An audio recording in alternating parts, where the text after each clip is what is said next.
INgonyama malume isilo sakangwane Nkosi uMswati wesithathu malume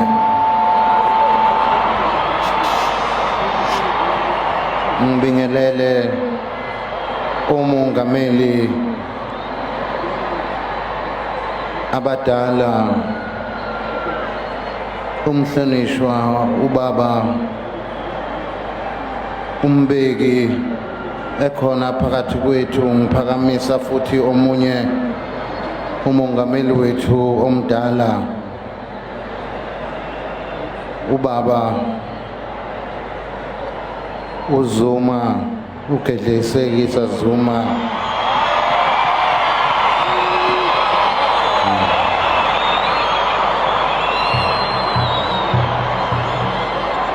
ngiphakamise futhi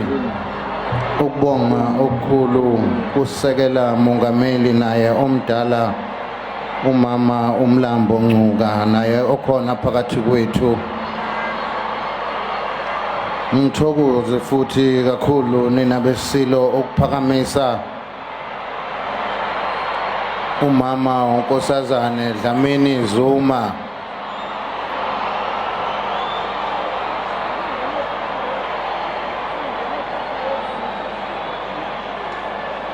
ngikhona lapho ngiphakamise okukhulu futhi ukubonga kumama uPremier wethu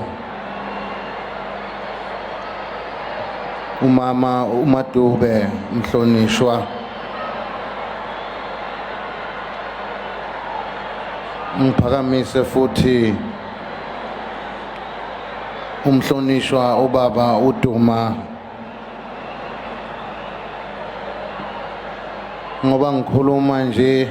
osukulweni lanamhlanje kuphakamisa ukubonga okukhulu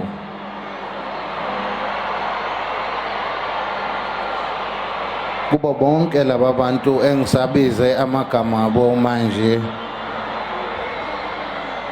ngiphakamise futhi ukubonga okukhulu ngiphakamise ijaji ubaba uMadondo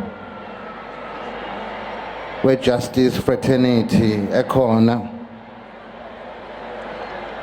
ngiphakamise umbishop wami omkhulu naye uArchbishop ubaba uMakhoba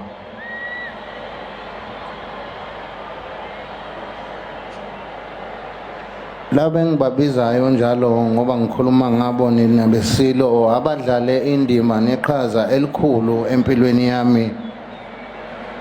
nekubambisaneni nesizwe sonkana kanye nami ngoba ngedlula kubona nje kanjena indlu nkulu izongixolela njengabasekhaya ngizogcina ngayo ngithokoze kakhulu ngiphakamise ibandla lamaNazaretha eliholwa unyazi lweZulu ngiphakamise okukhulu futhi ukubonga nokwamukela ubaba uNongqunga we-12 Day Apostles